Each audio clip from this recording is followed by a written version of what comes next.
الحمد لله نحمده ونستعينه ونستغفره ونؤمن به ونتوكل عليه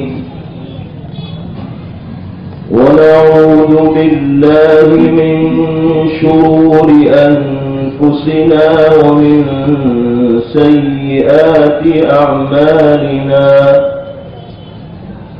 من يهده الله فلا مضل له ومن يضلل فلا هادي له ونشهد أن لا إله إلا الله وحده لا شريك له ونشهد أن سيدنا ونبينا وإمامنا وسندنا ومولانا محمدا عبده ورسوله صلى الله تبارك وتعالى عليه وعلى آله وصحبه وبارك وسلم تسليما كثيرا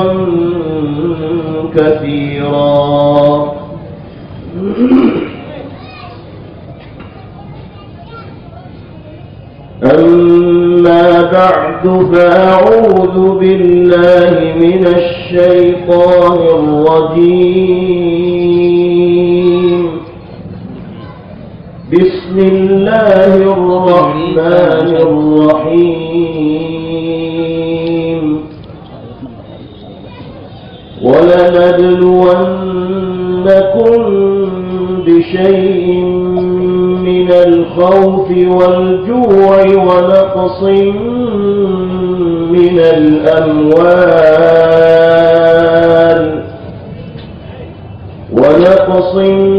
من الأموال والأنفس والثمرات وبشر الصابرين الذين إذا أصابتهم مصيبة قالوا إنا لله وإنا إليه راجعون أولئك عليهم صلوات من ربهم ورحمة وأولئك هم المهتدون صدق الله مولانا العلي العظيم.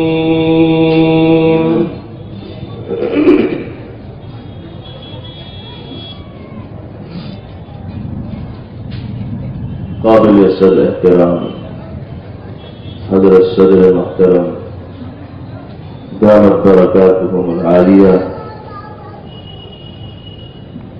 اور اسٹیج پر تشریف فرما نہایت ہی قابل قدر حضرات علماء کرام مفتیان اعظام اور میرے محترم بزرگوں بھائیوں نوجوان ساتھیوں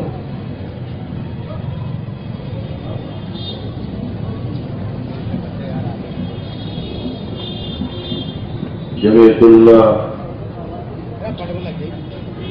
جیپور کے زیر اہتمام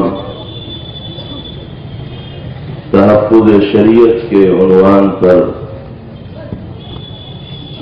منعقد ہونے والے اس روح پرور اجتماع میں شرکت کو یہ حقیر اپنے لیے سعادت اور خوش نصیبی تصور کرتا ہے اور ممنون ہے اپنے ان بزرگوں کا اور احباب کا جن کی مخلصانہ اور محبت بھری دعوت آپ کے درمیان حاضری کا سبب بنی اور جس نے موقع فراہم کیا دین کی نسبت پر کچھ گفتگو کرنا ہے۔ اس کے ساتھ ساتھ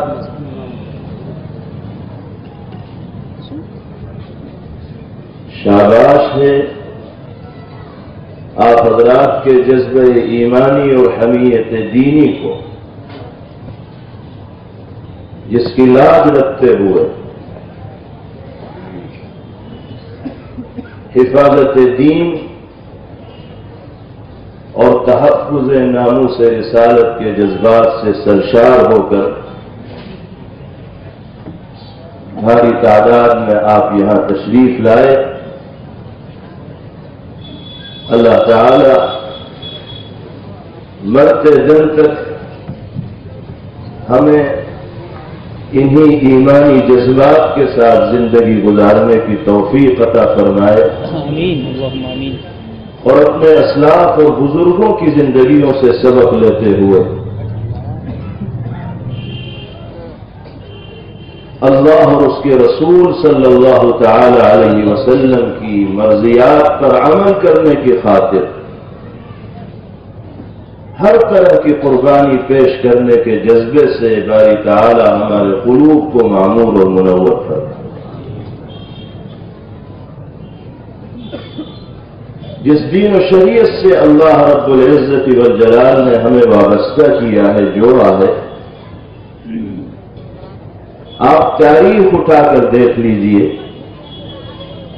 گزرے ہوئے زمانے پر اور ماضی پر نگاہ ڈال لیجئے، ہمارا یہ دین قربانیوں سے، مجاہدات سے اور روشن کارناموں سے عبارت ہے۔ وقتاً فوقتاً باری تعالی دنیا کے اندر ایسے حالات بنا دیتے ہیں کہ جن کے ذریعے در حقیقت اللہ رب العزت والجلال روئے زمین پر بسنے والے اہل ایمان کے ایمانی معیار اور جذبات کو جانچنا اور پرکھنا چاہتے ہیں۔ کرب و بے چینی کے حالات ہوتے ہیں، اضطراب کی کیفیت ہوتی ہے،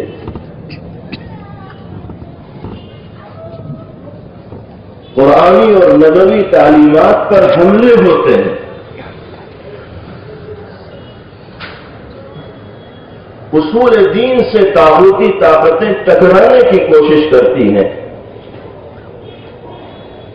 اور اس طرح کی صورتحال دنیا میں روز اول سے پیدا ہوتی رہی ہے۔ آج بھی کچھ اسی طرح کی صورتحال سے امت مسلمہ دوچار ہے، اور مستقبل میں بھی اس طرح کے حالات وقتاً فوقتاً پیش آتے رہیں گے۔ ان حالات کو پیدا کر کے در حقیقت اللہ رب العزت والجلال بیدار قوم کو جگانا چاہتے ہیں، اور یہ سوئی ہوئی قوم کو بیدار کرنا چاہتے ہیں، جگانا چاہتے ہیں، اور یہ دیکھنا چاہتے ہیں کہ کتنا کرم جذبہ ایمانی کا اہل ایمان کے دلوں کے اندر موجود ہے۔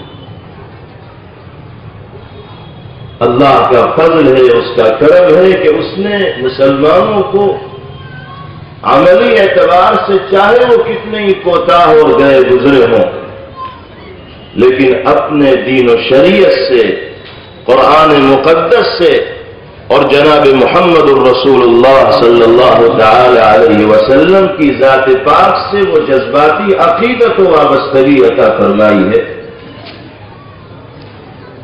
کہ ہر طرح کی تکلیف کو مسلمان سہ سکتا ہے، برداشت کر سکتا ہے، گوارا کر سکتا ہے، اور عملی اعتبار سے چاہے وہ دین سے کتنا ہی دور ہو کر زندگی گزار رہا ہو، لیکن وہ اس کو گوارا نہیں کر سکتا کہ اللہ کے نظام پر، باری تعالیٰ کے وضع کردہ قانون پر کوئی انگلی اٹھائی جائے، کوئی غلط آنکھ اس قانون اسلامی کے اوپر ڈالی جائے، جناب رسول اللہ صلی اللہ تعالی علیہ وسلم کی شان اقدس میں گستاخی کا روئے زمین پر بسنے والا کوئی انسان مظاہرہ کرے، مسلمان جیتے جی اس طرح کی گستاخیوں کو نہ برداشت کر سکا ہے، نہ آج کر رہا ہے اور نہ مستقبل میں کر سکتا ہے۔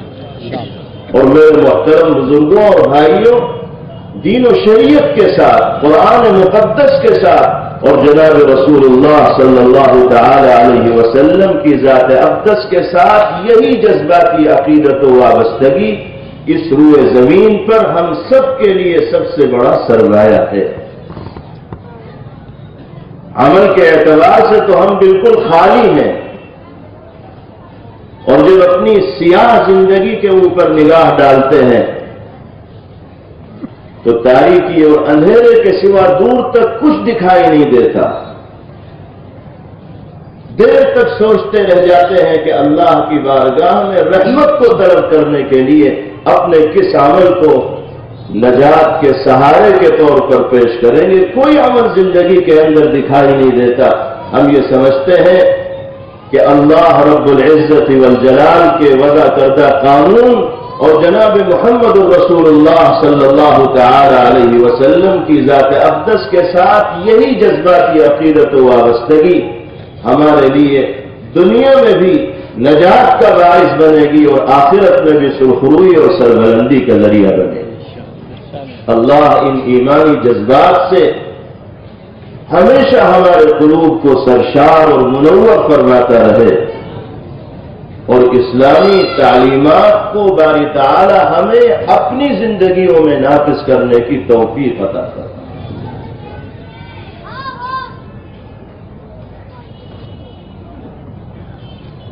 میں اس موضوع کو بعد میں ذکر کروں گا کہ کوتاہی کس کی ہے، خامی اور کمی کس کی طرف سے پیش آ رہی ہے جو اس طرح کے سخت حالات کا ہمیں سامنا کرنا پڑ رہا۔ ابھی تو ہمیں اس کا عزم کرنا ہے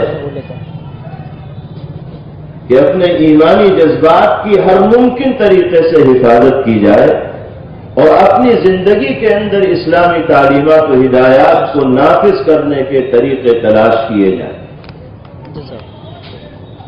میرے بھائیوں، یہ دنیا جس میں ہم اور آپ رہتے ہیں آرزوؤں اور خواہشات کی تکمیل کی جگہ نہیں۔ یہاں آنے والا انسان طرح طرح کے منصوبے بناتا ہے، مختلف طریقے کی پلاننگ کرتا ہے، نہ جانے کیا کیا خواب اپنے ذہن و دماغ کے اندر دنیا میں زندگی گزارنے والا انسان سجاتا ہے، لیکن آپ جانتے ہیں، دنیا جانتی ہے کہ کتنے ہمارے اور آپ کے منصوبے ایسے ہوتے ہیں جو تکمیل کے مرحلے تک پہنچنے سے پہلے پہلے ہی ڈھیر ہو جاتے ہیں۔ کتنی ہی پلاننگ ہماری اور آپ کی ایسی ہوتی ہے کہ جو وقت سے پہلے فیل ہو جاتی ہے، ناکام ہو جاتی، اور کتنے ہی خواب ہمارے ذہن و دماغ میں خواب بن کر رہ جاتے ہیں، ادھورے خواب بن کر رہ جاتے ہیں، شرمندہ تعبیر نہیں ہو پاتا۔ پتہ یہ چلا کہ اس دنیا میں اللہ رب العزت والجلال انسان کی خواہشات اور آرزوؤں کی تکمیل نہیں فرماتے۔ ہاں، جس خواہش و آرزو کی تکمیل اللہ چاہتے ہیں اس کی ہوتی ہے، اور جس کی تکمیل مالک نہیں چاہتے اس کی تکمیل نہیں ہو پاتی۔ یہ دنیا آرزوؤں اور خواہشات کی تکمیل کی جگہ نہیں ہے، یہاں تو وہ ہوتا ہے جو اللہ چاہتے ہیں۔ کائنات کا ذرہ ذرہ اللہ رب العزت والجلال کے حکم کے تابع ہے، اور کسی ذرے کے اندر یہ جرأت نہیں کہ وہ باری تعالیٰ کے حکم و اشارے کے خلاف کوئی قدم اٹھا دے، کوئی عمل کرے۔ ایک حقیقت یہ ہے جس کو ہمیں اور آپ کو ہم وقت اپنے ذہن و دماغ میں مستحضر رکھنا چاہیے کہ یہ دنیا آرزو اور خواہشات کی تکمیل کی جگہ ہے ہی نہیں۔ اس دنیا کو اگر اللہ کی مرضی کے مطابق انسان نے گزار دیا تو دنیا سے جانے کے بعد جو زندگی مالک ہمیں اور آپ کو عطا فرمائیں گے وہ ہماری منچاہی زندگی ہوگی، اور وہی زندگی ہمیشہ ہمیش کی زندگی۔ دنیا کی زندگی تو عارضی ہے، فانی ہے، ختم ہو جانے والی ہے، اور دنیا سے جانے کے بعد جو زندگی انسان کو عطا کی جاتی ہے اس زندگی کے اوپر زوال کا دور نہیں آتا، فنا کا دور نہیں آتا۔ جس کو جنت کا ٹکٹ مل گیا، جس کے لیے جنت میں داخلہ مقدر ہو گیا، تو اب ہمیشہ ہمیش کے لیے وہ جنت کی خوشگوار فضاؤں میں سانس لیتا رہے گا، زندگی بسر کرتا رہے گا۔ اللہ نے نظام یہ بنایا ہے کہ دنیا کی اس چند روزہ زندگی کو میری مرضی کے مطابق گزار لو، آخرت کی ہمیشہ ہمیش کی زندگی میں تمہاری مرضی کے حوالے کر دو، جیسا چاہو گے ویسا ہوگا۔ ہمارے اور آپ کے وعدوں میں تو تخلف ہو سکتا ہے، لیکن ہمیں اور آپ کو پیدا کرنے والی ذات، کائنات کے نظام کو چلانے والی ذات کے کلام میں کوئی تغیر، کوئی تبدیلی، کوئی تخلف ہو ہی نہیں سکتا۔ اور اگر ہمارے ذہن و دماغ میں یہ شبہ پیدا ہو جائے کہ اللہ کے وعدے میں کوئی تخلف بھی ہو سکتا ہے تو ہم تو دولت ایمانی سے محروم ہو جائیں۔ اللہ نے وعدہ فرما لیا کہ دنیا کی اس زندگی کو میری ہدایات کے مطابق گزار لو، آخرت کی ہمیشہ ہمیش کی زندگی تمہاری مرضی کے مطابق ہوگی۔ کیا فرمایا گیا؟ لَكُمْ فِيهَا مَا تَشْتَهِي أَنفُسُكُمْ وَلَكُمْ فِيهَا مَا تَدَّعُونَ۔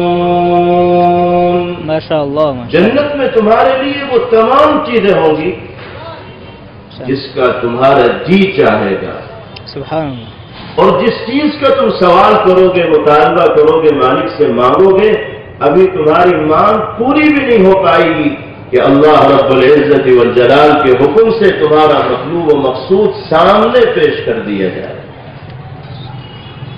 لیکن یہ کب ہوگا؟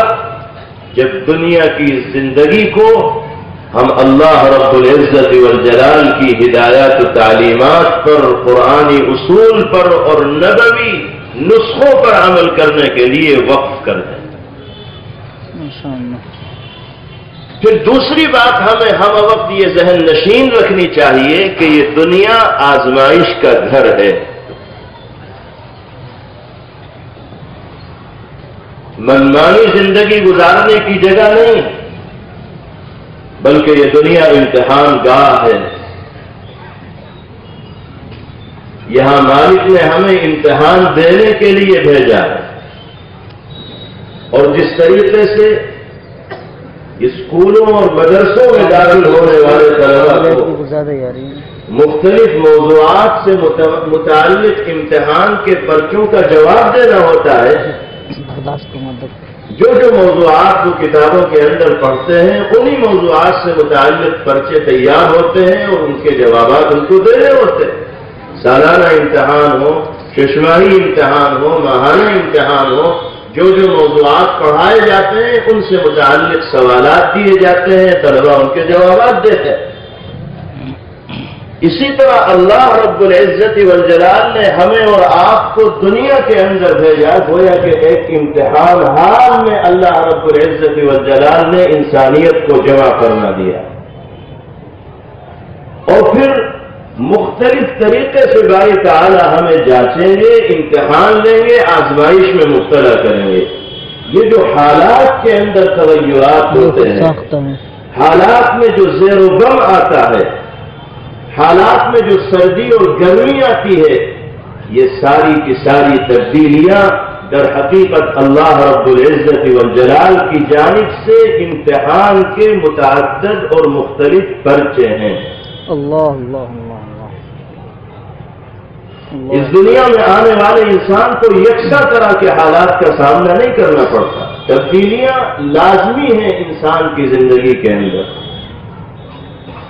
عمر کے اعتبار سے تغیرات ہوتے ہیں، ایک زمانہ بچپن کا ہوتا ہے، ایک زمانہ جوانی کا ہوتا ہے، ایک زمانہ ادھیڑ عمر کا ہوتا ہے، ایک زمانہ بڑھاپے کا ہوتا ہے، اور ہر زمانے میں انسان کے جذبات مختلف ہوتے ہیں۔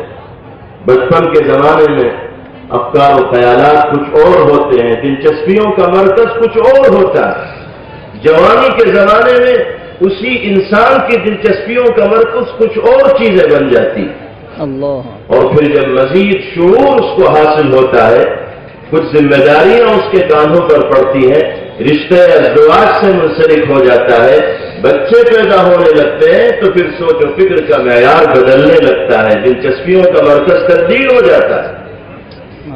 وہ لاوعی پن جو بچپنے کے اندر ہوتا ہے، جوانی کے اندر ہوتا ہے، اس ٹھوس عمر میں پہنچنے کے بعد انسان ان چیزوں سے دلچسپیوں کا مظاہرہ نہیں کرتا عام طور پر۔ پھر جب عمر کے آخری مرحلے کے اندر پہنچتا ہے تو پھر اس کی سوچ کچھ اور ہوتی ہے، فکر کچھ اور ہوتی ہے، مقصود زندگی کچھ اور بن جاتا ہے۔ یہ تو عمروں کا جو تفاوت ہے، عمروں میں جو تغیرات اور تبدیلیاں ہیں، یہ بھی اللہ کی طرف سے آزمائش ہے، امتحان۔ کبھی انسان مال و دولت کے سائے میں زندگی گزارنے والا ہوتا ہے، دولت کے انبار لگے رہتے ہیں، روپیوں کا ڈھیر لگا رہتا ہے، کروڑوں اور اربوں کا وہ مالک بن جاتا ہے۔ اور کبھی اسی انسان کی زندگی میں ایسا لمحہ بھی آ سکتا ہے کہ وہ دیوالیہ ہو جائے اور لوگوں کے سامنے دستے سوال دراز کرنے پر مجبور ہو جائے۔ سوچ نہیں سکتا انسان کہ میری زندگی میں یہ تبدیلی بھی آ سکتی ہے، لیکن قدرت اپنا کرشمہ دکھاتی ہے، اور آپ دنیا کے اندر اس طرح کے واقعات دیکھتے ہیں، اخبارات کے ذریعے پڑھتے اور سنتے ہیں کہ وہ گروپ، وہ شخص، وہ انسان کہ جو کسی زمانے میں اربوں کھربوں کے اندر کھیلا کرتا تھا، آج وہ آرام کی نیند سو نہیں سکتا ہے، اپنے گھر کے اندر وقت نہیں گزار سکتا ہے۔ واقعات بہت سے خود آپ کے ملک کے اندر ایسے ایسے مالدار اور سرمایہ دار لوگ کہ جن کے ملکوں میں جہاز ہوا کرتے تھے اور کتنی دولت کے وہ مالک تھے اس کا اندازہ نہیں لگایا جا سکتا، آج وہ جیل کی سلاخوں کے پیچھے زندگی گزارنے پر مجبور ہے، اور اتنے مقروض ہو گئے ہیں کہ سر اٹھا کر چلنے کی ہمت ان کے اندر نہیں رہی۔ کیا کبھی سوچا جا سکتا تھا کہ جس کو اللہ نے دولت کے اعتبار سے اتنی بلندی عطا کی ہو اور عرش پر پہنچا دیا، وہ بالکل فرش پر آ جائے گا اور مجبور ہو جائے گا؟ لیکن اللہ کے نظام کے سامنے کسی کی طاقت و قوت، کسی کی دولت و ثروت، کسی کا عہدہ اور منصب نہ کبھی کام آیا ہے اور نہ آ سکتا ہے۔ اس کے فیصلے کو تبدیل کرنے کی جرأت و ہمت نہ کسی میں ہوئی ہے نہ ہو سکتی۔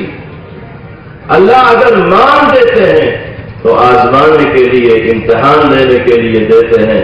ہمارا یقین یہ ہے کہ اگر اللہ فقر و فاقے اور تنگدستی کے اندر مبتلا فرماتے ہیں تو وہ بھی جانچنے کے لیے اور آزمانے کے لیے فرماتے ہیں۔ مان دے کر اللہ جانچتے ہیں کہ کہیں مال کے نشے میں غرق ہو کر یہ آدمی غرور و کبر کا مظاہرہ کرنے والا تو نہیں بن گیا، میری اطاعت و فرما برداری سے منہ موڑنے والا تو نہیں بن گیا۔ اس لیے کہ عام طور پر دیکھنے میں یہ آتا ہے کہ جہاں جیب گرم ہوئی تو حالات بدل گئے، آنکھیں بدل گئی، رویے تبدیل ہو گئے، لوگوں سے ملنا جلنا کم کر دیا، مسجدوں کی طرف رخ تبدیل ہو گیا، یہ سوچ کر کہ ہم اتنے بڑے آدمی ہو گئے، عام لوگوں میں جا کے نماز پڑھیں۔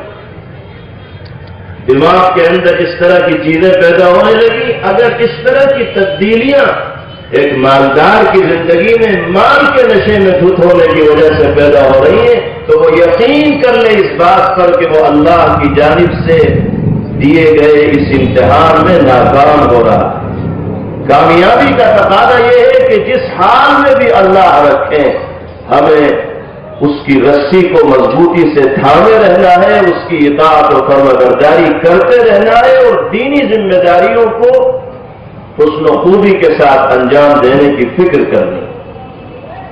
اللہ اگر فقر و فاقے میں انسان کو مبتلا کرتے ہیں تو بھی امتحان لینے کے لیے، جانچنے کے لیے کہ اتنے پریشان کن حالات میں مبتلا ہونے کے بعد بھی میرا بندہ میرے سے لو لگائے ہوئے ہے یا نہیں لگائے ہوئے.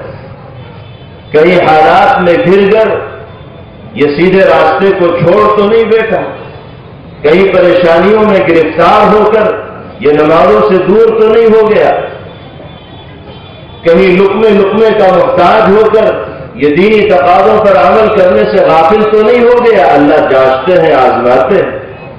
اور دنیا میں اس طرح کے واقعات بھی سننے کو ملتے ہیں کہ ایک آدمی جو پابند صوم و صلاۃ ہے، نماز کی پابندی کرتا ہے، روزے کو اہتمام کے ساتھ رکھتا ہے، دینی تقاضوں پر عمل کرنے کی فکر کرتا ہے، لیکن برابر اس کے کاروبار کے اندر نقصان ہو رہا ہے. 2-4 سال اس نے برابر نقصان کا سامنا کیا تو لوگوں نے اس کی زندگی میں تبدیلی محسوس کی. وہ مسجد سے بھی دور ہونے لگا، دینی تقاضوں پر عمل کرنے سے بھی غافل ہونے لگا. تو لوگوں کو تشویش ہوئی اور پوچھا اس کے ساتھیوں نے کہ بھئی کیا وجہ ہے؟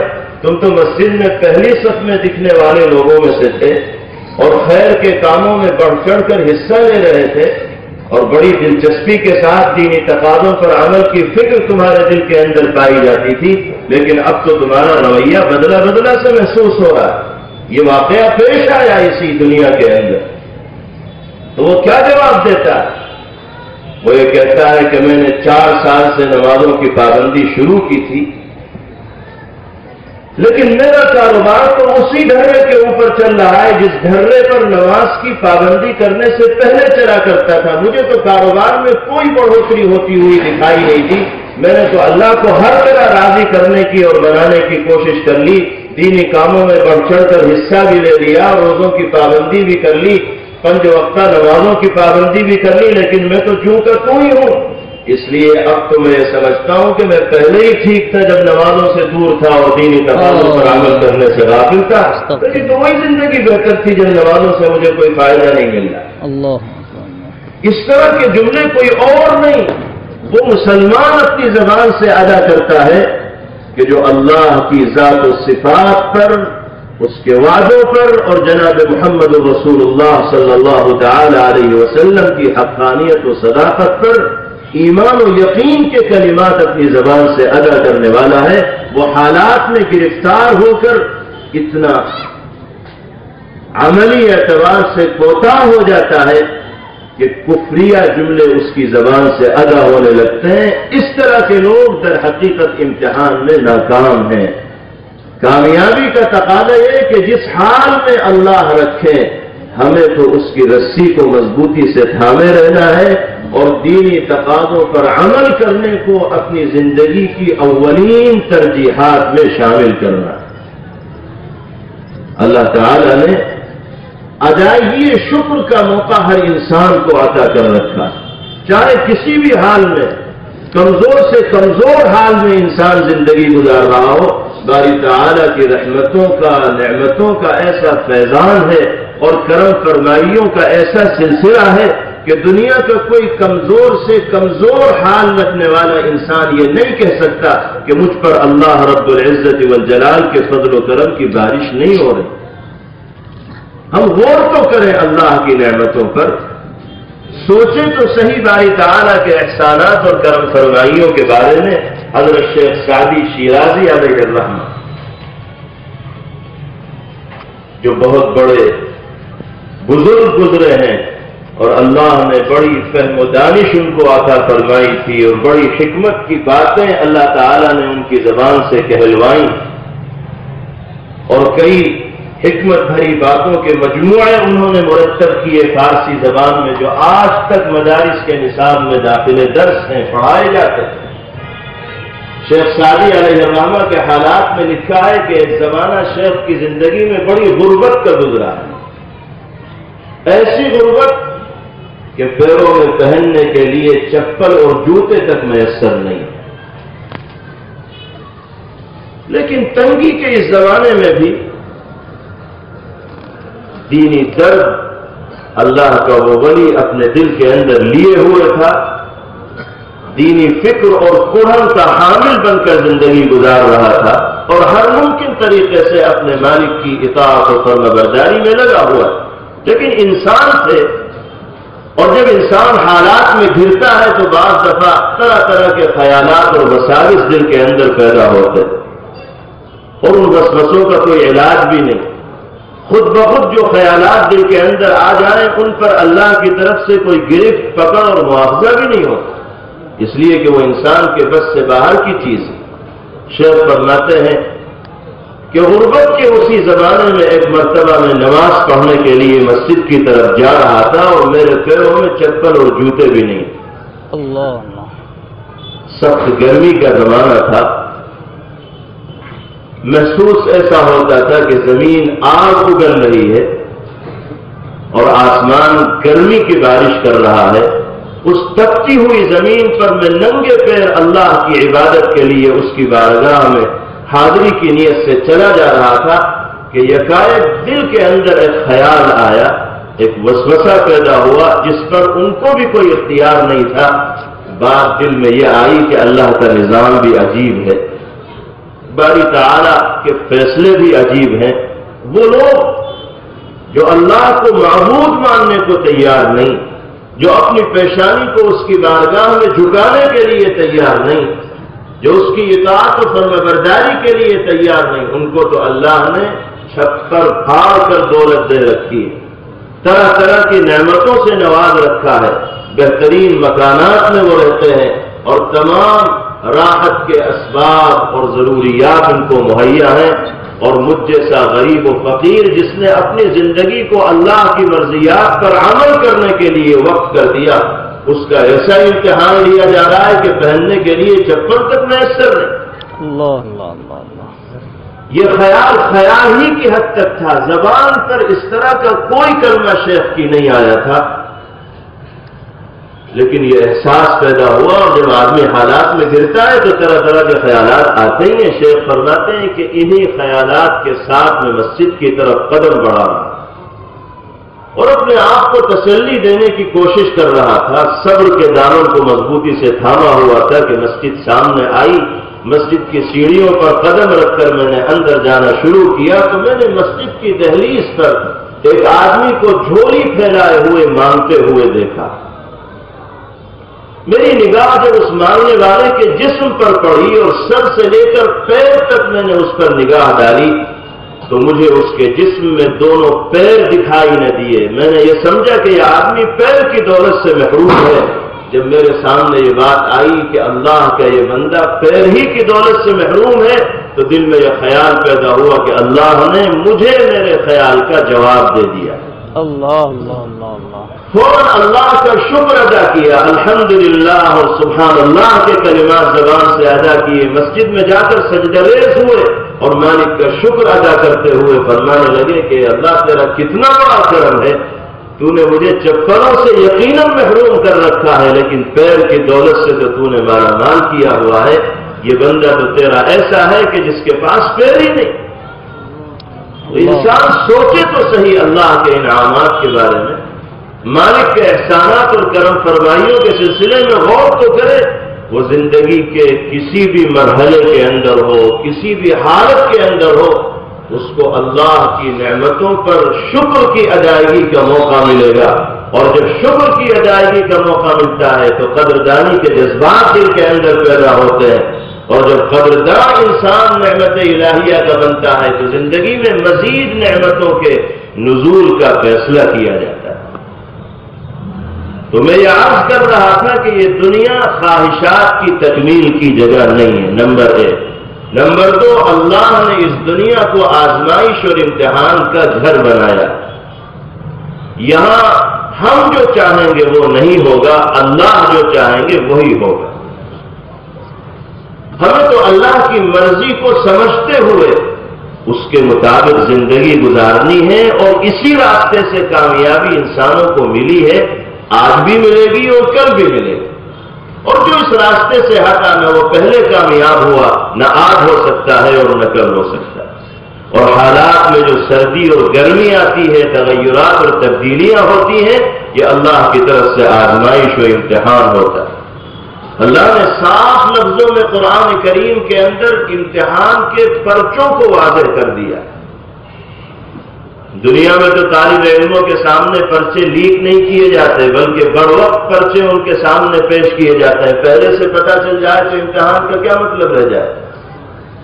لیکن اللہ تو مستغنی اور بے نیاز ہے، انہوں نے امتحان دینے سے پہلے بتا دیا کہ دیکھو ان چیزوں میں مبتلا کر کے میں تمہیں جانچوں گا، آزماؤں گا، اس لیے کمر کس لینا اور حالات سے گھبرانا ہرگز نہیں، مایوس اور نا امید مت ہونا۔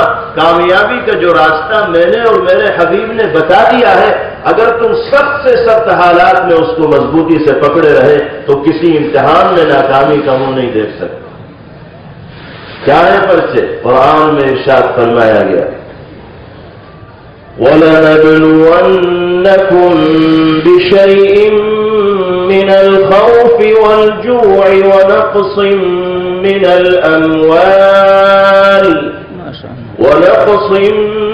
الْأَمْوَالِ وَالْأَنفُسِ وَالثَّمَرَاتِ وَبَشِّرِ الصَّابِرِينَ۔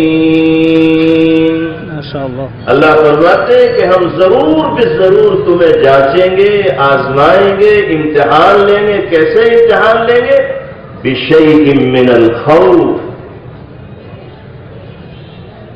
ہیبت میں مبتلا کر کے، اللہ بھے کا شکار کر کے، ڈر اور خوف میں مبتلا کر کے، کبھی موت کا سایہ تمہارے سروں پر منڈلا رہا ہوگا، کبھی ظالموں کے ظلم کے خوف سے تم کانپ رہے۔ اگر زندگی کے اندر آئے تو سمجھ لینا مالک کی طرف سے امتحان کا دن آ گیا ہے، آزمائش کی گھڑی آ گئی ہے، اور آزمائش کی گھڑی میں کامیابی کا راستہ وہی ہے جو قرآن میں بتایا گیا اور جناب محمد رسول اللہ صلی اللہ علیہ وسلم نے جس کی وضاحت فرمائی، وَأَنْتُمُ الْأَعْلَوْنَ إِن كُنتُم مُؤْمِنِينَ۔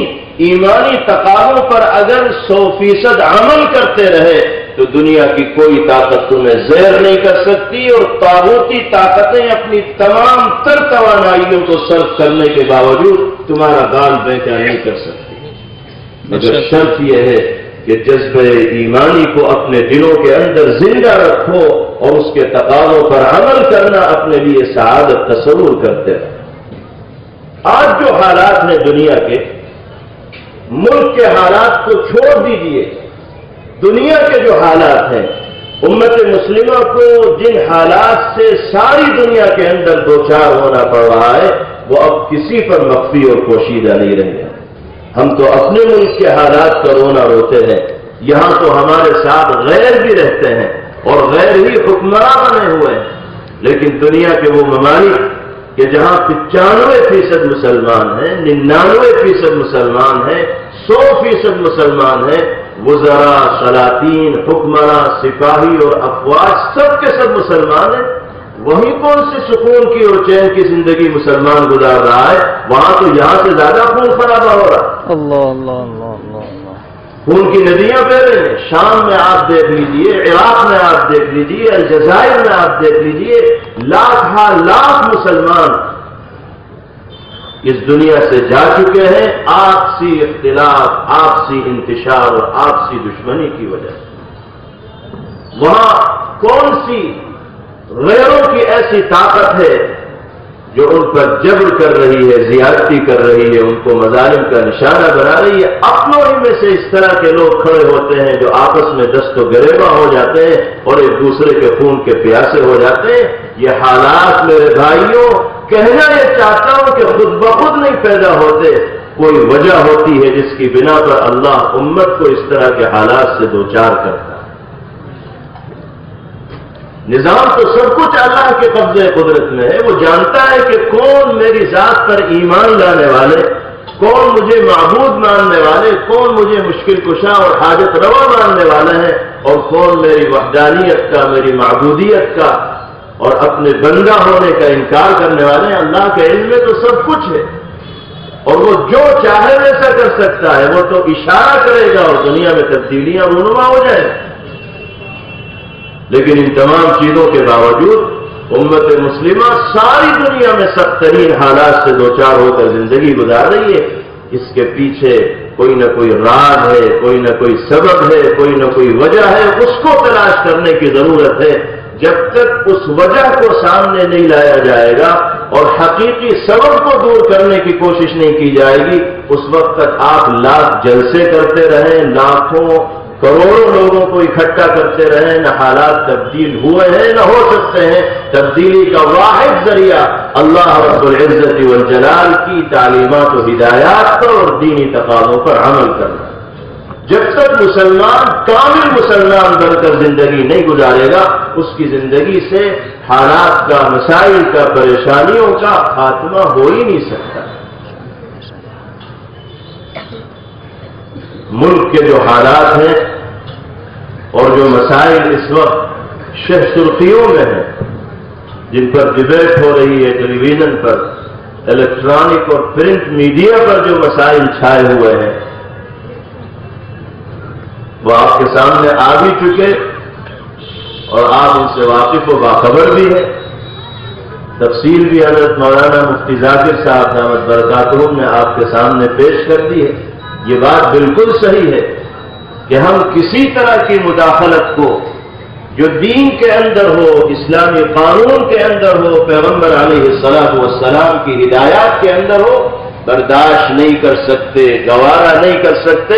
ہم جان کی بازی لگا سکتے ہیں لیکن اسلامی آئین و قانون پر آنچ آ جائے اس کو گوارا نہیں کر سکتے۔ بے شک یہ تو ہر مسلمان کا عقیدہ ہے، اس کا عزم ہے، اس کا ارادہ ہے، اس کے جذبات ہیں، لیکن سوچنا اس پہلو پر ہے کہ اس طرح کی طاقتوں کو اسلامی آئین پر، اسلامی قوانین پر، اسلامی تعلیمات پر انگلی اٹھانے کا موقع کیوں ملتا ہے؟ اس طرح کے حالات پیدا کیوں ہوتے ہیں؟ اس کے اسباب کیا ہیں، وجوہات کیا ہیں؟ اس پر غور کرنے کی زیادہ ضرورت ہے۔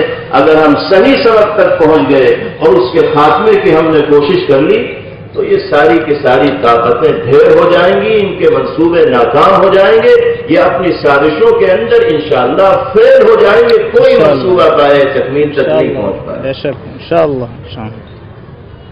میں عرض یہ کر رہا تھا کہ حالات کی یہ تبدیلیاں اللہ کی طرف سے امتحان ہوتا ہے۔ کبھی انسان تندرست و توانا ہوتا ہے، طاقتور ہوتا ہے، اعضاء مضبوط ہوتے ہیں، رات دن کام کرنے کے باوجود بھی چہرے پر تکان کے اور تاب کے آثار ظاہر نہیں ہوتے، اور کبھی اسی انسان کی زندگی میں ایسی کمزوری چھا جاتی ہے کہ صبح سے شام تک نرم نرم آرام دہ بستر پر دراز ہونے کے باوجود بھی چہرہ مرجھایا مرجھایا سا، تھکا تھکا سا رہتا ہے۔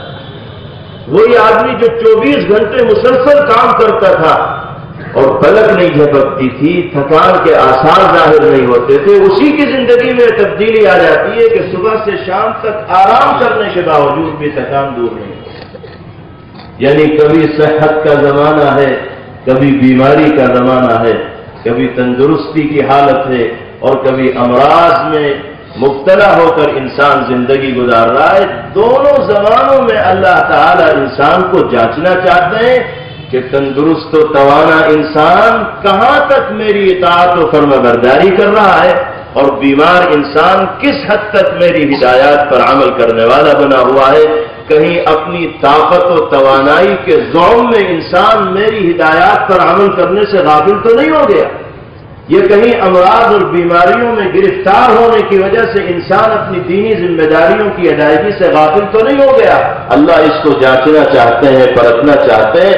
جس حال میں بھی اللہ ہمیں رکھے، تندرستی کی حالت ہو یا بیماری کی حالت ہو، ہمیں اللہ کی نعمتوں کا شکر گزار ہونا ہے اور مسلمان اور مومن ہونے کی حیثیت سے اپنی دینی ذمہ داریوں کو ادا کرتے رہنا ہے۔ یہی امتحان میں کامیابی کا راز ہے۔ اور میرے بھائیوں اور بزرگوں، یہ جو بیماریاں آتی ہیں یہ بھی اللہ کی طرف سے رحمت کا پہلو لے کر آتی ہیں، اور اہل ایمان کے لیے تو یہ بیماریاں بھی خیر کی ہوائیں چلتی ہیں۔ اہل ایمان کے لیے یہ بیماریاں بھی خیر کی ہواؤں کو ساتھ لے کر آتی ہیں۔ اس وقت بیماریوں کا بھی دور دورہ، اور ملک کے مختلف صوبوں میں اور مختلف اضلاع میں وبائی بیماریاں بڑی کثرت کے ساتھ پھیل رہی ہیں۔ گھر گھر میں لوگ بیمار ہیں اور نت نئے امراض کے اندر مبتلا ہو رہے ہیں، لیکن اللہ نے مومن کے لیے دونوں حالتوں میں خیر کا پہلو رکھا ہے۔ جناب رسول اللہ صلی اللہ علیہ وسلم نے روایت میں ارشاد فرمایا، عجبا لامر المؤمن ان اصابه خیر فحمد اللہ واثنى علیہ ینال الاجر والثواب۔ مومن کے حالات بھی نرالے، مومن کی شان بھی بالکل الگ ہے۔ اگر اس کو خیر حاصل ہوتی رہے، بھلائی حاصل ہوتی رہے، آمدنی خوب ہوتی رہے، کاروبار بڑھتا رہے، اللہ کی اطاعت و فرمانبرداری کی توفیق ملتی رہے، تو وہ اللہ کی تعریف کرنے والا بن جائے، اس کا شکر ادا کرنے والا بن جائے، اس کی ثنا کرنے والا بن جائے، تو وہ اجر و ثواب کا مستحق ہوگا۔ وَإِنْ أَصَابَهُ شَرٌّ ثُمَّ صَبَرَ وَرَضِيَ عَنِ اللَّهِ عَزَّ وَجَلَّ يَنَالُ الْأَجْرَ أَوْ كَمَا قَالَ صلی اللہ علیہ وسلم۔ فرمایا کہ اگر اسی مسلمان کو خیر کے بجائے شر پہنچے، برائی پہنچے، مصیبت کا شکار ہو، بیماری کے اندر مبتلا ہو، رنج و الم کا اسے سامنا کرنا پڑے، وہ اس مصیبت کے عالم میں اللہ کے فیصلے پر راضی ہو اور صبر کے دامن کو مضبوطی سے تھامے رہے، تو اس کے نام اعمال میں بھی نیکیوں کا چکا لگتا چلا جائے۔ گویا کہ اللہ نے مومن کے دونوں ہاتھوں میں لڈو دے دیے ہیں، اس ہاتھ میں بھی خیر، اس ہاتھ میں بھی خیر۔ سبحان اللہ۔ تو ہمارے لیے تو میرے بھائیوں اور بزرگوں بیماری بھی رحمت ہے، مگر شرط یہ ہے کہ اس مشقت کے اوپر ہم صبر کریں اور اپنی دینی ذمہ داریوں کی ادائیگی سے غافل نہ ہو۔ ایک روایت میں نبی کریم علیہ الصلوۃ والسلام نے ارشاد فرمایا، ان اللہ لَيُكَفِّرُ الْعَبْدَ خَطَايَاهُ كُلَّهَا بِحُمَى لَيْلَةٍ أَوْ كَمَا قَالَ عَلَيْهِ الصَّلَاةُ وَالسَّلَامُ۔ فرمایا میرے آقا صلی اللہ علیہ وسلم نے کہ اللہ تعالی اپنے گنہگار بندے کے تمام گناہوں کو معاف فرما دیتے ہیں صرف ایک رات بخار میں مبتلا ہونے کی وجہ سے۔ اللہ اللہ سبحان اللہ۔ کیسی رحمتوں کو لے کر آیا ہے یہ بخار، سیئات کے لیے کفارہ بن گیا، گناہوں کے ازالے کے لیے بہترین ذریعہ بن گیا۔ دوسری روایت میں آپ نے ارشاد فرمایا، من وعیک وصبر ثم رضی عن اللہ عز وجل خرج من الذنوب كيوم ولدته امه۔ جو آدمی بخار کی شدت میں مبتلا ہوا، پھر اس نے اس مشقت کے اوپر صبر کیا اور اللہ کے فیصلے پر راضی رہا۔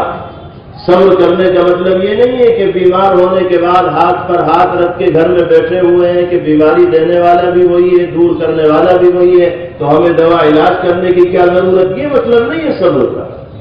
بیمار ہوں گے تو دوا علاج کرنا ضروری ہوگا، یہ فرض ہے۔ جس طرح نماز فرض ہے، روزہ فرض ہے، اسی طرح جسم اگر بیمار ہو جائے تو اس کے علاج و معالجے کے لیے ڈاکٹر کے پاس جانا، دوا استعمال کرنا، یہ بھی ایک فریضہ ہے۔ اگر کوئی آدمی بیمار ہونے کے باوجود جسم کی بیماری کو دور کرنے کی کوشش نہیں کرے گا تو وہ اللہ کی بارگاہ میں اسی طرح مجرم بن کر کھڑا ہوگا جیسے نماز چھوڑنے والا مجرم ہوتا ہے، جیسے حلال کمائی چھوڑنے والا مجرم ہوتا ہے، جیسے فریضے کی ادائیگی سے غفلت کا مظاہرہ کرنے والا مجرم ہوتا ہے، اسی طرح یہ آدمی بھی مجرم ہوگا۔ اس لیے دوا علاج تو فرض ہے، کیونکہ یہ جسم ہماری اور آپ کی ملکیت نہیں، یہ تو اللہ کی ملکیت ہے، اس نے عاریت کے طور پر ہمیں عطا کیا ہے۔ یہ جسم ہمارے پاس اللہ کی دی ہوئی امانت ہے، اگر ہم اس جسم کی حفاظت نہیں کریں گے تو امانت میں خیانت کرنے والے ہوں گے، اللہ کو جواب دینا بھاری پڑ جائے۔ تو صبر کرنے کا مطلب یہ ہے کہ اسباب کو اختیار کیا جائے جو بیماریوں کو دور کرنے والے ہیں، اور اسباب کو اختیار کرنے کے ساتھ ساتھ یقین دل کے اندر یہ رکھا جائے کہ دور کرنے والی ذات بیماریوں کی اللہ کی ہے۔ اگر وہ چاہیں گے تو یہ دوائیں مؤثر ہوں گی اور میں شفایاب ہوں گا، اور اگر اللہ کی مرضی نہیں ہوگی تو کوئی بھی دوا مؤثر اور کارگر نہیں ہو سکتی۔ تو آپ نے فرمایا جو آدمی بخار کی شدت میں مبتلا ہو پھر صبر کرے، اللہ کے فیصلے پر راضی ہو، تو وہ گناہوں سے اس طرح پاک و صاف ہو کر نکل جاتا ہے جیسے آج ہی اس کی ماں نے اسے جنا۔ ایک اور روایت میں نبی پاک علیہ السلام نے ارشاد فرمایا کہ بخار میں گرفتار مسلمان کی مثال اس زنگ آلود لوہے کی طرح ہے کہ جس کو بھٹی کے اندر ڈال کر نکال لیا گیا ہو۔ آپ بتائیے زنگ آلود لوہے کو بھٹی میں ڈال کر جب باہر نکالا جاتا ہے تو وہ کیسا صاف ستھرا اور چمکتا ہوا سامنے آتا ہے۔ اسی طرح جو مسلمان بخار میں مبتلا ہو کر صبر کرتا ہے اور بیماری سے شکایات ہوتا ہے تو اللہ اس کے گناہوں کو اس بخار کے ذریعے دھو دیتے ہیں، گویا کہ بھٹی کے اندر اس کو داخل کر کے نکال لیا گیا اور ساری گندگیوں کا ازالہ اس بخار کے ذریعے ہو گیا۔ یہ ساری روایات کیا بتا رہی ہے کہ اللہ نے مشقت میں مبتلا ہونے کو بھی اہل ایمان کے لیے خیر کا اور رحمت کا باعث بنا دیا۔ حضرت عبداللہ ابن مسعود رضی اللہ تعالیٰ عنہ فرماتے ہیں کہ ایک مرتبہ میں نبی کریم علیہ السلام کے خدمت میں حاضر ہوا۔ میں نے دیکھا کہ پیغمبر علیہ السلام سخت قسم کے بخار میں مبتلا۔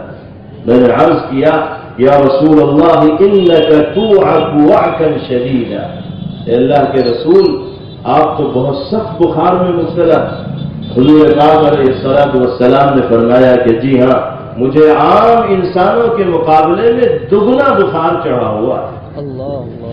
فرض کیجئے اگر عام انسان کو 105 ڈگری زیادہ سے زیادہ بخار چڑھتا ہوگا تو نبی کریم علیہ السلام اس وقت 210 ڈگری بخار کو برداشت کر رہے ہیں جیل میں۔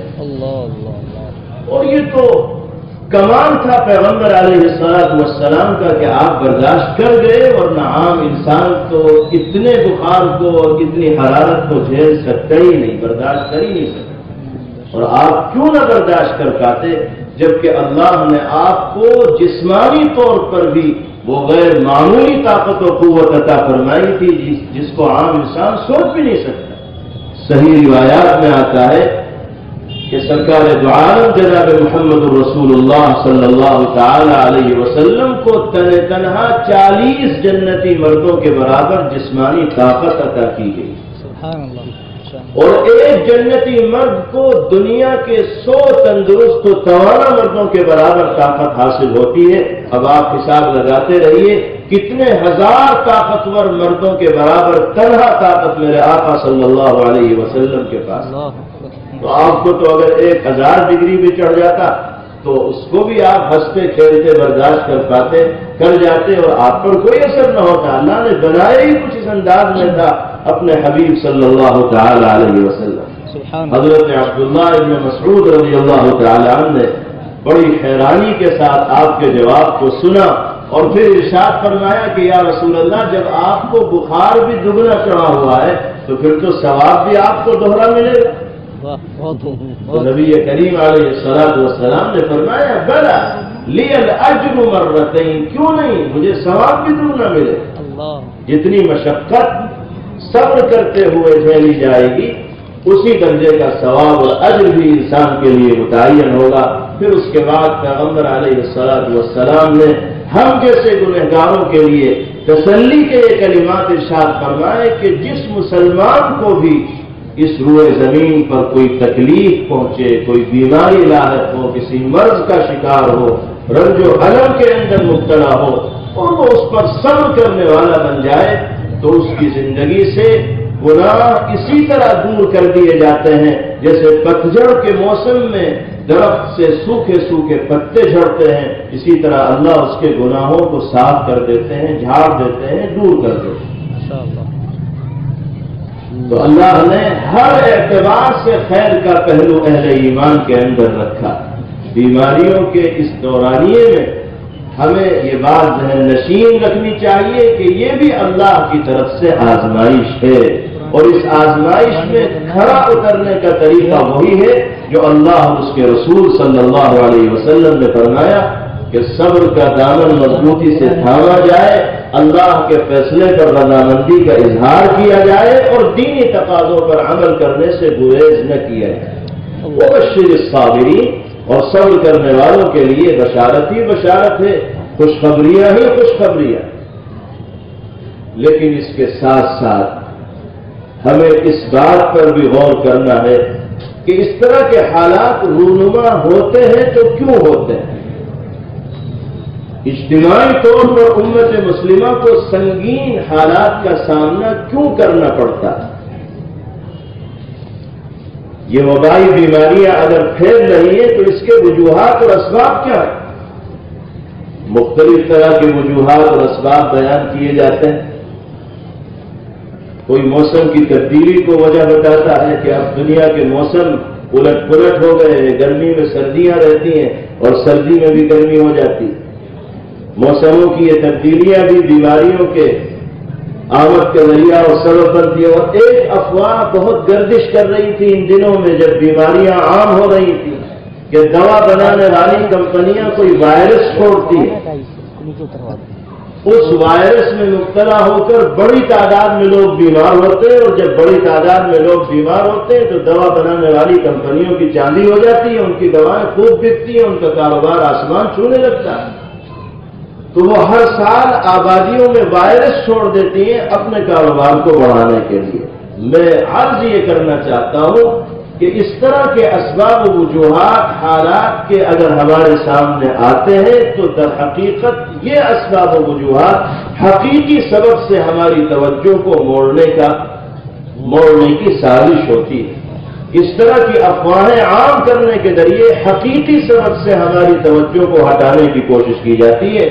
ہمیں حالات کی تبدیلی کا سبب اللہ کے کلام میں تلاش کرنا ہے اور جناب محمد الرسول اللہ صلی اللہ تعالی علیہ وسلم کی تعلیمات میں، آپ کے فرامین میں، آپ کی احادیث میں تلاش کرنا ہے۔ قرآن کریم میں حالات کی تبدیلی کا سبب جگہ جگہ بیان کیا گیا، ارشاد فرمایا گیا ظهر الفساد في البر والبحر بما كسبت أيدي الناس ليذيقهم بعض الذي عملوا لعلهم يرجعون۔ خشکی اور تری میں جو بگاڑ بھی رونما ہوتا ہے، جو خرابیاں پیدا ہوتی ہیں، جو فساد آتا ہے، وہ انسانوں کے کرتوت کا نتیجہ ہوتا ہے، اور اللہ حالات کا شکار انسانیت کو اس لیے بناتے ہیں تاکہ وہ اپنے کیے کا کچھ مزہ چکھیں اور راہ راست پر آنے کی کوشش کریں۔ لِيُذِيقَهُمْ بَعْضَ الَّذِي عَمِلُوا، ان کے کیے کا کچھ مزہ دنیا ہی کے اندر چکھا دیا جائے۔ ہو سکتا ہے سبق سیکھ لیں اور بھٹکی ہوئی راہ کو چھوڑ کر کامیابی کے راستے کے اوپر آ جائے۔ قرآن پاک کی یہ آیت ہمیں یہ بتا رہی ہے کہ حالات کی خطرناکی، حالات کی سنگینی یا امراض کا عام ہونا اللہ کی طرف سے الٹیمیٹم ہوتا ہے، جھنجھوڑا جاتا ہے۔ سوئی ہوئی قوم کو بیدار کرنے کی کوشش کی جاتی ہے کہ کامیابی کے راستے پر آ جاؤ، ناکامی کے راستے کو چھوڑنے والے بن جاؤ۔ جناب رسول اللہ صلی اللہ تعالی علیہ وسلم کیا فرماتے ہیں حالات کی تبدیلی کے سلسلے میں؟ آپ حضور پاک علیہ الصلوۃ والسلام کی حدیث پر غور کیجئے اور پھر حالات کا جائزہ لیجیے، سبب تو ہمیں وہاں ملے گا۔ نبی پاک علیہ الصلوۃ والسلام نے فرمایا اذا ذهب الصدق ورفعت الامانه واستخف بالصلاة وظهر اللواط والزنا وتشبه الرجال بالنساء وفاض المال عند السفهاء فانتظروا امر الله يا عباد الله۔ جب دنیا سے، انسانی معاشرے سے سچائی کا جنازہ نکل جائے، امانت داری کا خاتمہ ہو جائے، نماز سے سرعام اہل ایمان غفلت برتنے لگیں، لواطت اور زناکاری کا بازار گرم ہو جائے، مرد عورتوں کی اور عورتیں مردوں کی مشابہت اختیار کرنے لگے، تو اللہ کے عذاب کا، اس کی گرفت کا اور حالات کے سنگین ہونے کا انتظار کرنا، اس لیے کہ ہم اپنے عمل سے اللہ کے غضب اور غصے کو دعوت دینے والے بن گئے۔ یہ تو اللہ کی شان کریمی اور شان رحیمی ہے کہ وہ ہماری ہزار گستاخیوں کو، نافرمانیوں کو، بدعمالیوں کو درگزر فرما دیتے ہیں، لیکن جب پانی سر سے اونچا ہو ہی جاتا ہے تو پھر اللہ کو آپریشن کرنا پڑتا ہے۔ اللہ اللہ اللہ امتحان میں مبتلا کرنا پڑتا ہے. اللہ نے خود فرمایا وَمَا أَصَابَكُم مِّن مُّصِيبَةٍ فَبِمَا كَسَبَتْ أَيْدِيكُمْ وَيَعْفُو عَن كَثِيرٍ. جو مصیبت، جو پریشانی، حالات کی جو خطرناکی تمہارے سامنے آ رہی ہے وہ تمہارے ہی اعمال کا نتیجہ ہے، اور بہت سے گناہوں کو تو میں ویسے ہی معاف کر دیتا ہوں. اگر ہر بدعملی پر اللہ مواخذہ فرمانے لگے تو شاید کوئی سی روح اس دنیا کے اندر سانس نہ لے سکے، زندہ نہ رہ سکے. اللہ اب آپ بتائیے حالات خراب کیوں نہیں ہوں گے؟ دشمن ہم پر مسلط کیوں نہیں ہوں گے؟ ظالم ہمارے سر پر کیوں نہیں چڑھیں گے؟ حالات کی سنگینی کا سامنا ہمیں کیوں نہیں کرنا پڑے گا؟ اجتماعی وبائی امراض میں ہم کیسے نہیں مبتلا ہوں گے جبکہ ہمارے معاشرے میں وہ تمام خرابیاں پائی جاتی ہیں جن کو نبی کریم علیہ الصلوۃ والسلام نے عذاب الہی کے نزول کا باعث اور سبب قرار دیا. آج جھوٹ ہماری زبانوں پر اتنا عام ہو گیا ہے کہ جھوٹ بولے بغیر ہمارا کھانا ہضم نہیں ہوتا. اور کتنے تاجر و کاروباری تو برسر عام یہ کہتے ہیں کہ اگر ہم جھوٹ نہیں بولیں گے تو ہمیں فائدہ ہی نہیں ہوگا، ہمیں تو نفع نہیں ہوگا، ہمارا تو کاروبار اور تجارت ہی ٹھپ ہو جائے گی. اب اس کو دشمنوں کی سازش کہیے یا کچھ بھی کہیے، نظام اس طرح کا بنا دیا جاتا ہے کہ آدمی جھوٹ بولتا ہے اور اس جھوٹ بولنے کے نتیجے میں اس کو کچھ سبزہ دکھائی دیتا ہے، مال دکھائی دیتا ہے. مال کی لالچ و حرص میں آدمی اپنی دینی ذمہ داریوں کو بھول جاتا ہے اور جھوٹ بول کر اپنے مقصود کو حاصل کرنے کی کوشش کرتا ہے. یہ نہیں سمجھتا کہ میں نے کتنا بڑا جرم کر لیا جھوٹ بول کر اور اپنے پیروں پر کس طرح کلہاڑی ماری. امانت داری کا خاتمہ ہوتا چلا جا رہا ہے اور نماز سے دوری کا جو عالم ہے اس کو تو بیان کرنے کی ضرورت ہی نہیں. عالی شان اور بڑی بڑی مسجدیں تو ہمارے محلے کے اندر ملیں گی جو ہر طرح کی ضروریات سے اور اسباب راحت سے مالا مال ہوں گی. ایسی بھی لگائے گئے ہوں گے، کولر بھی لگائے گئے ہوں گے، ٹھنڈے اور گرم پانی کا بھی بہترین انتظام ہوا ہوگا.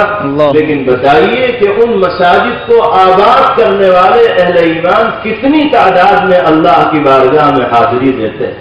کیا صرف مسجدوں کے کھڑا کر دینے سے ہم اپنی ذمہ داری سے عہدہ برا ہو جائیں گے؟ اللہ کے سامنے جواب دہ نہیں ہونا پڑے گا. ایک بھاری تعداد ہے مسلمانوں کی جو نماز سے قطعی طور پر غافل ہو کر زندگی گزارتے ہیں. وہ اہم فریضہ کہ جس کو عبادات میں اولین درجہ دیا گیا اور جس کے بارے میں حضور پاک علیہ الصلوۃ والسلام نے فرمایا اول ما يحاسب به العبد يوم القيامة الصلاة. سب سے پہلے جس عمل کے بارے میں قیامت کے دن انسان سے مواخذہ ہوگا وہ نماز ہوگی. جس نماز کو میرے آقا نے اپنے آنکھوں کی ٹھنڈک بنایا ہے مسلمان اس نماز سے بے پرواہ ہو کر زندگی گزار رہا ہے. اللہ کی نعمتوں پر وہ دنیا میں اتراتا پھرتا ہے اور اللہ کے دیے ہوئے ٹکڑوں پر اس کی زندگی گزر رہی ہے. لیکن احسان فراموشی کا ہم جیسے گنہگاروں کا عالم یہ ہے کہ مالک کی نعمتوں کی شکر گزاری کے لیے اس کی بارگاہ میں سجدریز ہونے کا موقع ہمارے پاس نہیں ہے. ہم فضولیات میں اپنا وقت گھنٹوں ضائع کر دیں گے. مسجد کے سامنے کھڑے ہو کر آدھے گھنٹے ایک گھنٹے تک تبصرے بازیاں کرتے رہیں گے. مسجد کی دکانوں میں بیٹھ کر گپ شپ کرتے رہیں گے لیکن ہمارے قدم مسجد کی دہلیز کے اندر نہیں جائے. یہ بے توفیقی نہیں تو اور کیا چیز ہے؟ جب مسلمان اپنی ذمہ داریوں سے اتنا غافل ہو کر دنیا میں رہے گا تو پھر تو حالات کا سامنا اسے کرنا ہی پڑے گا. یہ سب کچھ ہمارا کیا دھرا ہے. دوسرے کسی کو خطاوار ہم اس وقت قرار دے سکتے ہیں جب ہمارا دامن صاف ہو. جب ہمارا یہ دامن گندا ہے تو ہم کس منہ سے دوسروں کو خطاوار اور قصوروار قرار دیں؟ اللہ اللہ اللہ اللہ بہت صحیح فرمایا. جناب رسول اللہ صلی اللہ تعالی علیہ وسلم نے ایک حدیث میں ارشاد فرمایا، حدیث قدسی. اللہ فرماتے ہیں ان اللہ مالک الملک قلوب الملوک بیدی. اللہ فرماتے ہیں کہ میں اللہ ہوں، مالک الملک ہوں، حکومتوں کا مالک ہوں اور سارے حکمراں اور سلاطین کے قلوب میرے قبضے قدرت میں ہے. جس طرف چاہوں پھیر سکتا، اللہ نے فرما دیا ان العباد اذا اطاعونی، میرے بندے اگر میری بات ماننے والے بنیں گے، میرا کہنا ماننے والے بنیں گے، اپنے فرائض کو ادا کریں گے، تو ان کے حکمرانوں کے دلوں میں، ان کے سلسلے میں رأفت و محبت اور شفقت کے جذبات ڈال دوں گا۔ کوئی حاکم کسی کو پریشان نہیں کرے گا، کسی کے حق پر انگلی نہیں اٹھائے گا، کسی کے حق کو تلف نہیں کرے گا، کسی کو اس کے جائز حق سے محروم کرنے کی کوشش نہیں کرے گا۔ کب؟ جبکہ اللہ کے بندے اللہ کی بات ماننے والے ہوں۔ اور پھر کیا فرمایا اللہ نے؟ وَإِنَّ الْعِبَادَ إِذَا عَصَوْنِي حَوَّلْتُ قُلُوبَ مُلُوكِهِمْ عَلَيْهِمْ بِالنِّقْمَةِ وَالسَّخْطِ فَسَامُوهُمْ سُوءَ الْعَذَابِ أو كما قال صلی اللہ علیہ وسلم۔ سبب تو اللہ نے بتا دیا۔ اللہ فرماتے ہیں کہ جب بندے میری نافرمانی پر کمر بستہ ہو جائیں گے، اپنی ذمہ داریوں کی ادائیگی سے غفلت کا مظاہرہ کریں گے، فرائض کی ادائیگی میں دلچسپی کا مظاہرہ کرنے والے نہیں ہوں گے، گناہ ان کے درمیان عام ہوں گے، تو میں ان کے حکمراں اور ذمہ داروں کے دلوں میں، ان کے سلسلے میں غصے کے، انتقام کے اور ناراضگی کے جذبات ڈال دوں گا، اور وہ ان کو بدترین طرح کی تکلیفوں کے اندر مبتلا ہے۔ فَسَامُوهُمْ سُوءَ الْعَذَابِ۔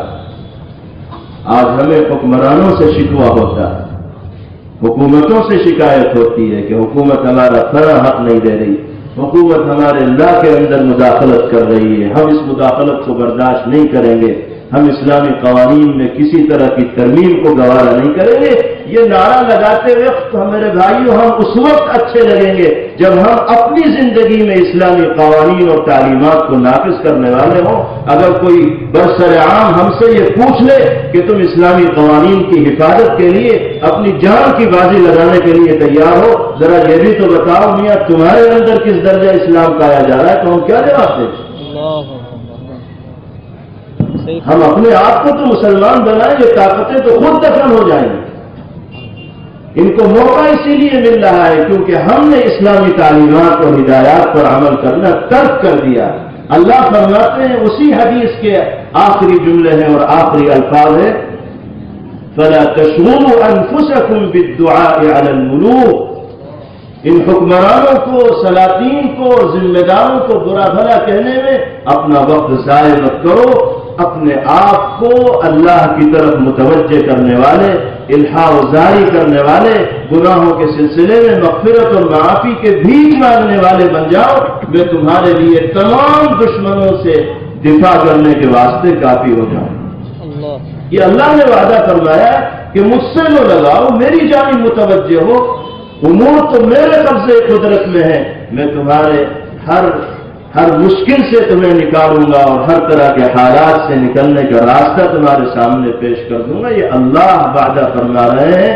اللہ کے وعدوں پر اگر ہمیں یقین ہوتا تو ہم اپنے آپ کو درست کرنے کی فکر کریں۔ یہ ٹھیک ہے کہ اس طرح کی کوئی بھی آواز اگر اٹھے گی تو ہم میدان عمل میں آئیں گے اور اس چیز کو تجویز کا جامہ پہننے سے پہلے سرد خانے میں ڈالنے کی کوشش کریں گے، جیسے پہلے کوشش کرتے رہے ہیں، اور اللہ اس کوشش میں کامیابی بھی عطا فرماتے رہے۔ لیکن اس کے ساتھ ساتھ ہمیں اپنے گریبان میں بھی جھانکنا ہے، اپنے گریبان میں بھی منہ ڈال کر دیکھنا ہے کہ ہم دوسروں پر تو اتنا ناراض ہوتے ہیں کہ تم مداخلت فی الدین کر رہے ہو، اور ہم نماز چھوڑ کر کون سا اللہ کو راضی کرنے والا کام کر رہے ہیں، ہم جھوٹ بول کر کون سی اللہ کی رحمتوں کو سمیٹنے والا کام کر رہے ہیں، اور کون کون سی بدعملیاں ہیں جو مسلمانوں کے اندر عام ہے۔ زنا کا بازار گرم ہے، رشوت کا بازار گرم ہے، شراب نوشی اور نشہ آور اشیاء کا استعمال مسلم معاشرے کے اندر عام ہے۔ جانتا ہے مسلمان کہ یہ ساری کی ساری چیزیں ناجائز اور حرام ہے، لیکن اس کے باوجود بھی ڈھٹائی کے ساتھ کر رہا ہے، تو کیا اس کا یہ عمل اسلام کے نام پر کلنک اور دھبا نہیں؟ دوسروں پر غصہ ہونے کے بجائے ہمیں اپنے اوپر غصہ ہونا چاہیے، دوسروں کو ملامت کرنے کے بجائے ہمیں اپنے نفس کو ملامت کا نشانہ بنانا چاہیے۔ اللہ ہمیں سچا پکا مسلمان بنائے تو یہ سارے کے سارے حالات میرے بھائیوں خود بخود دور ہو جائیں گے۔ جڑ یہی ہے، ہم کتنے ہی جلسے کرتے رہیں، کتنے ہی دستخط کراتے رہیں، لاکھوں کروڑوں دستخط کرا لیں، اور سارے مسلمانوں کو جمع کر لیں ایک پلیٹ فارم کے اوپر اور اپنے آپ کو سدھارنے کی فکر نہ کریں تو کچھ ہونے جانے والا نہیں، کچھ نہیں ہو سکتا، کوئی تبدیلی حالات کے اندر رونما نہیں ہو سکتی، حالات اور زیادہ بدتر تو ہو سکتے ہیں، نارمل نہیں ہو سکتے۔ بنیاد یہ ہے کہ اپنے آپ کو درست کیا جائے، ماشاءاللہ، بہت خوب، بہت صحیح، اپنی زندگی کو اللہ کی مرضی کے حوالے کیا جائے، تجویز کی زندگی نہ گزار کر تفویض کی زندگی گزاری جائے۔ حکیم الامت حضرت مولانا اشرف علی تھانوی نور اللہ مرتضی نے یہ حکیمانہ جملہ اپنے مواعظ کے اندر ذکر کیا ہے کہ جو انسان تفویض کی زندگی گزارتا ہے اس کو کبھی بھی بے چینی کا، اضطراب کا، تکلیف کا اور رنج و غم کا سامنا نہیں کرنا پڑتا۔ تجویز کی زندگی کسے کہتے ہیں کہ آدمی اپنے لیے کسی چیز کو طے کرے کہ مجھے یہ ملنا چاہیے، مجھے وہ ملنا چاہیے، میری تنخواہ اتنی ہونی چاہیے، میرا کاروبار اس لیول کے اوپر ہونا چاہیے، مجھے فلاں کرسی ملنی چاہیے، مجھے فلاں عہدہ ملنا چاہیے۔ یہ تجویز کی زندگی ہے۔ اگر یہ چیز ہوگی تو آدمی ہمیشہ اسی کے پھیر میں لگا رہے گا اور کہیں جا کے بھی اسے سکون نہیں ملے گا۔ سبھاسد بنے گا تو چیئرمینی کے خواب دیکھے گا، چیئرمین بنے گا تو ایم ایل اے کے خواب دیکھے گا، ایم ایل اے بنے گا تو ایم پی کے خواب دیکھے گا، ایم پی بنے گا تو وزیر کے خواب دیکھے گا۔ یہ تو سانپ کی آنکھ ہے جو چلتی رہے گی، ختم نہیں ہوگی۔ تفویض کی زندگی، اپنی زندگی کو اللہ کی مرضی کے حوالے کر دیا جائے اور یہ یقین دل کے اندر پیدا کر لیا جائے کہ مالک آپ جس حال میں مجھے رکھیں میں تو اسی حال میں خوش ہوں، جس حال میں آپ مجھے رکھیں میں اسی حال میں خوش ہوں۔ اللہ ایسی زندگی گزارنے کی توفیق ہمیں عطا فرمائے، اسی ذریعے سے کامیابی ملے گی۔ اللہ تعالی ہمیں سچا پکا مسلمان بنائے۔ تو میں عرض یہ کر رہا تھا کہ حالات کی تبدیلی کے جو اسباب ہیں ان اسباب پر ہمیں غور کرنا چاہیے۔ ایک سبب تو یہ ذکر کیا گیا، ایک آخری سبب ذکر کر کے میں اپنی بات ختم کر لیتا ہوں، وقت کافی ہو گیا۔ نبی کریم علیہ الصلوۃ والسلام نے بیماریوں کے عموم کا ایک سبب حدیث پاک میں ارشاد فرمایا ہے، اذا ظهرت الفاحشة في قوم حتى اعلنوا بها الا ابتلوا بالطواعين والاوجاع التي لم تكن في اسلافهم الذين مضوا من قبل۔ آپ ارشاد فرما رہے ہیں کہ جب کسی قوم کے اندر بے حیائی، عریانیت، ننگے پن اور فحاشی کا عموم ہو جائے تو اللہ تعالیٰ اس قوم کے افراد کو دو طرح کی بیماریوں میں مبتلا فرماتے ہیں۔ یہ تو طاعون کی بیماری میں مبتلا ہو کر لوگ اپنی زندگی سے ہاتھ دھو دیتے ہیں، یا ایسے نت نئے امراض لوگوں کو لگ جاتے ہیں کہ جن کا نام ان کے بڑوں اور بزرگوں نے سنا بھی نہ ہو۔ آج آپ دیکھ لیجئے ہر سال نئے نام کا بخار آ جاتا ہے جس کو پہلے سنا ہی نہ ہوگا۔ کبھی ڈینگو چلتا ہے، کبھی ڈینگی چلتا ہے، کبھی چکن گنیا ہوتا ہے، کبھی کچھ اور ہوتا ہے۔ نئے نئے نام کی بیماریاں، نئے نئے نام کے امراض اور بخار وجود میں آ رہے ہیں۔ دواؤں پر دوائیں تجویز کی جا رہی ہیں، ریسرچ پر ریسرچ ہو رہی ہے، نسخوں پر نسخے لکھے جا رہے ہیں، لیکن محسوس یہ ہوتا ہے کہ مرض بڑھتا جا رہا ہے جو دوا کی جا رہی ہے۔ وجہ کیا ہے؟ جو حقیقی سبب ہے ان بیماریوں کی آمد کا، اس کی طرف ہماری توجہ نہیں۔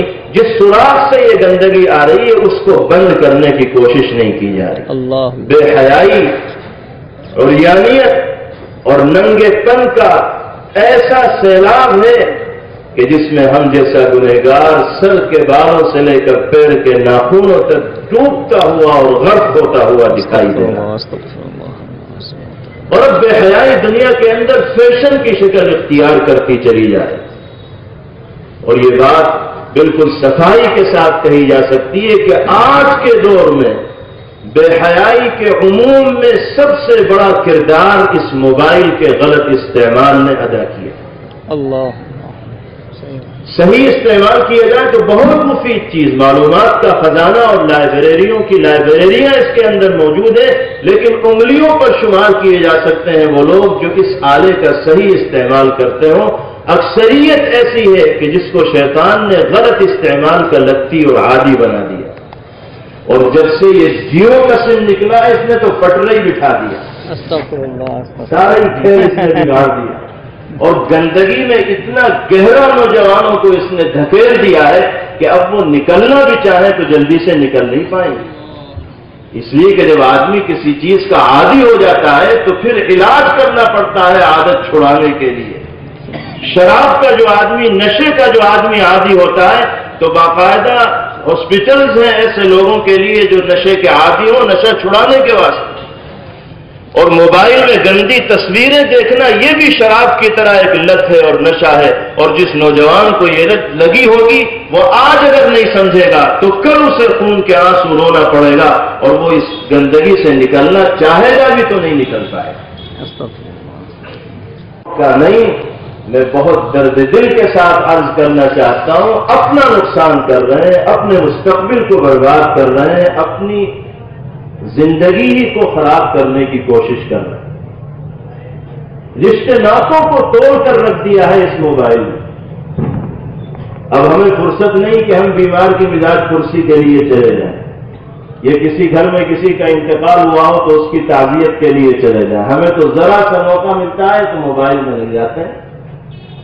صبح سے شام تک دکان پر بیٹھنے کے بعد جب شوہر گھر کے اندر داخل ہوتا ہے تو وہ بال بچوں کی خبر بعد میں لیتا ہے، اپنے موبائل میں آنے والے میسج کو پہلے دیکھتا ہے کہ کیا کیا میسج آئے، واٹس ایپ پر، فیس بک پر کیا کیا میسج آئے، اس میں لگا رہتا ہے. شوہر اپنے موبائل میں لگا ہے، بیوی اپنے موبائل میں لگی ہے، بچے اپنے موبائل میں لگے، نہ اس کو اس کی فکر ہے نہ اس کو اس کی فکر ہے. اور گھنٹوں انہیں خرافات میں اور گندگیوں میں گزر جاتے ہیں. ہمیں احساس تک نہیں ہوتا کہ اللہ نے زندگی کے یقین کے لمحات جو عطا فرمائے کس طرح کی فضولیات میں اور بیکار کے کاموں میں صرف ہو رہے ہیں، خرچ ہو رہے ہیں. نبی پاک علیہ الصلوۃ والسلام فرماتے ہیں کہ اگر بے حیائی کا سدباب کرنے کی کوشش نہیں کی گئی، بے شرمی اور بے غیرتی کا ماحول ختم کرنے کی کوشش نہیں کی گئی تو اللہ کی گرفت سے، اس کے پکڑ سے اور حالات کی سنگینی سے دنیا کی کوئی طاقت نہیں بچا سکتی.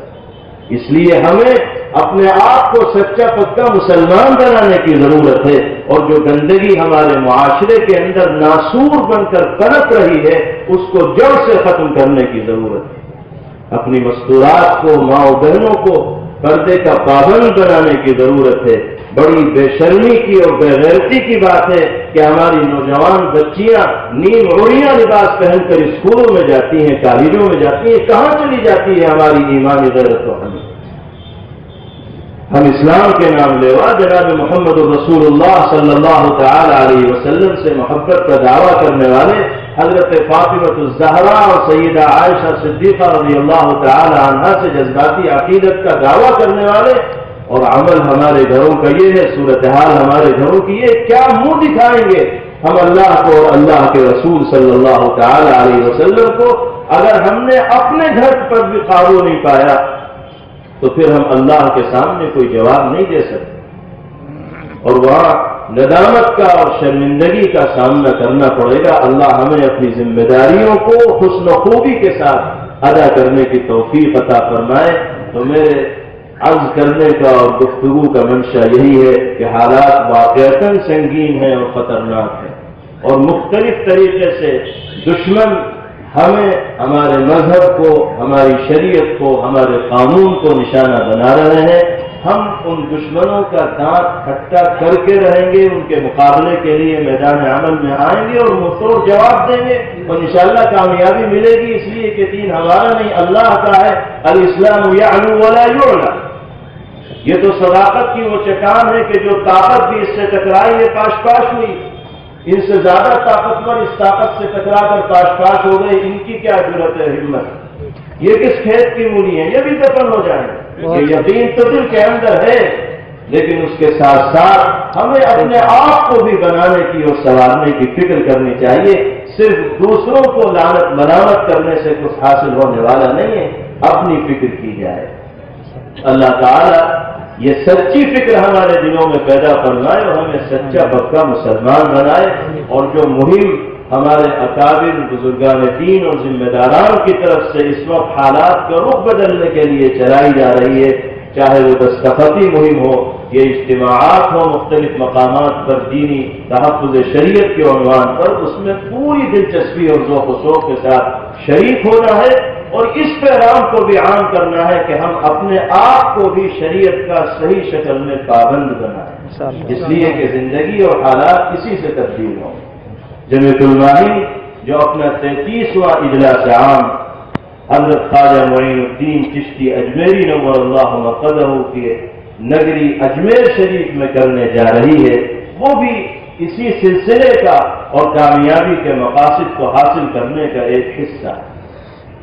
ہر نازک موقع پر ملت اسلامیہ کی قائدانہ رہنمائی کرنے والی جماعت مسلمانوں کی سب سے باوقار نمائندہ فعال معتبر اور مستند تنظیم جمیعۃ الماہین ہے، جس نے ہر موڑ پر ملت اسلامیہ کی رہنمائی کا اور قیادت کا فریضہ انجام دیا ہے، اور جب جب اس جماعت نے ملت کو آواز دی ہے تو پورے جوش و جذبے کے ساتھ ملت نے اس کی آواز پر لبیک کہا ہے، اور سیلاب کے رخ کو تبدیل کرنے میں بہت مؤثر کردار ادا کیا ہے۔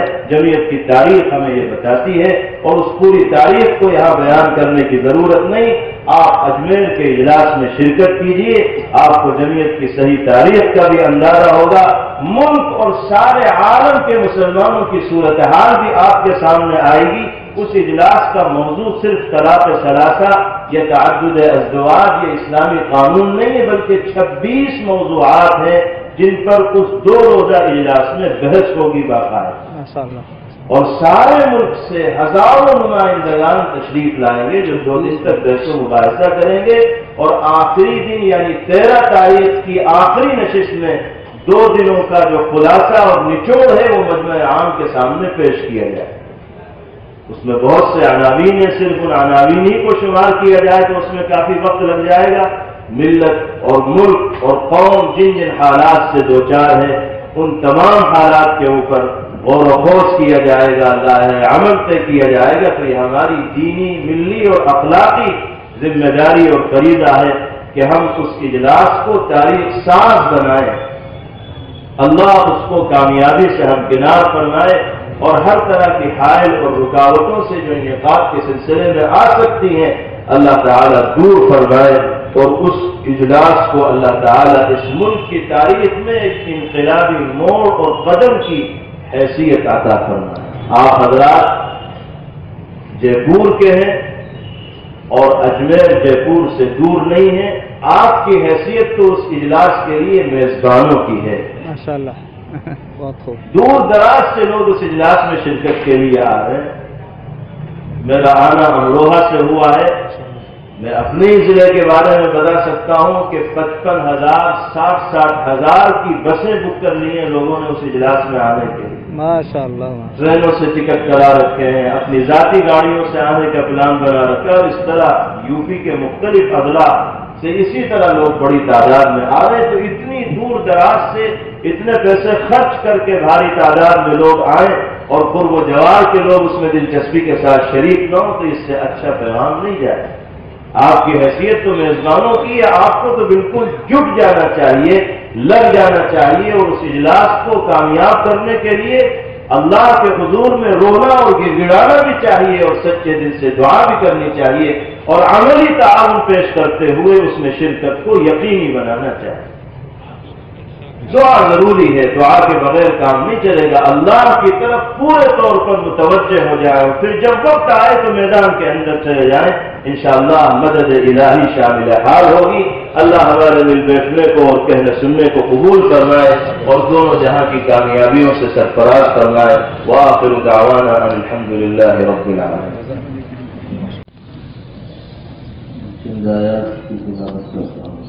ماشاءاللہ ماشاءاللہ۔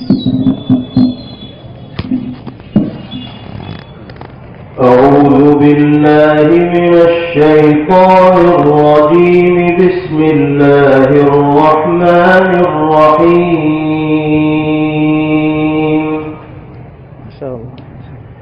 قل أفغير الله تأمروني أعبد أيها الجاهلون ولقد إلى الذين من قبلك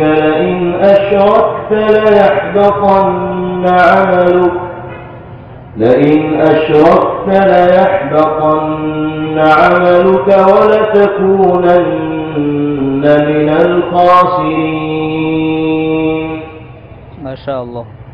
بل الله فاعبد وكن من الشاكرين. الله. وما قدروا الله حق قدره والأرض جميعا قبضته يوم القيامة والسماوات مطويات بيمينه ما شاء الله. سبحانه وتعالى عما يشركون. ما شاء الله. ونفخ في الصور فصعق من في السماوات ومن في الأرض إلا من شاء الله ثم نفخ فيه أخرى فإذا هم قيام ينظرون. وأشرقت الأرض بنور ربها ووضع الكتاب وجيء بالنبيين والشهداء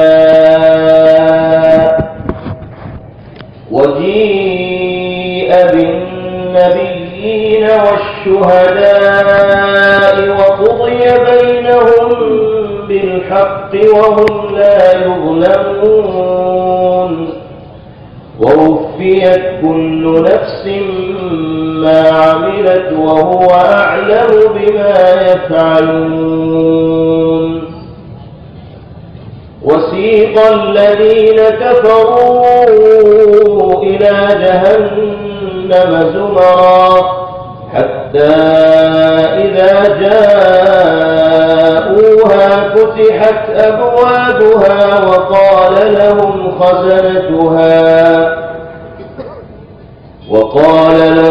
خزنتها ألم يأتكم رسل منكم يتلون عليكم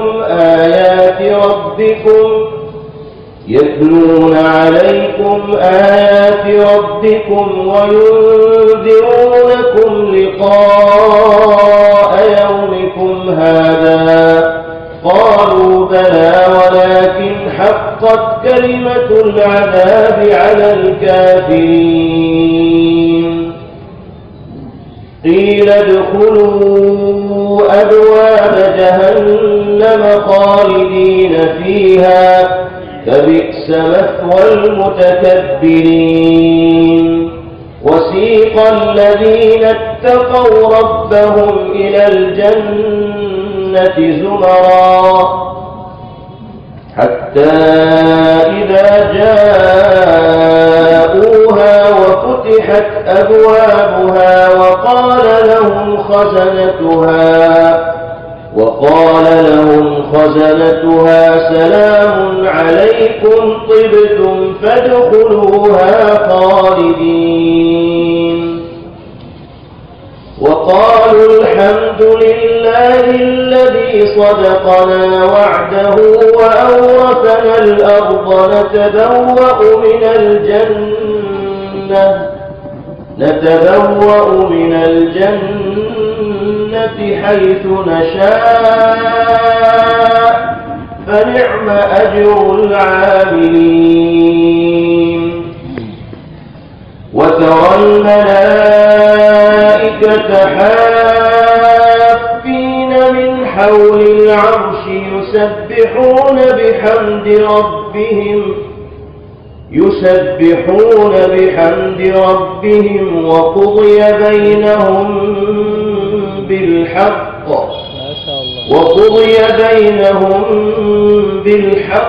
وقيل الحمد لله رب العالمين. ما شاء الله. صدق الله العظيم.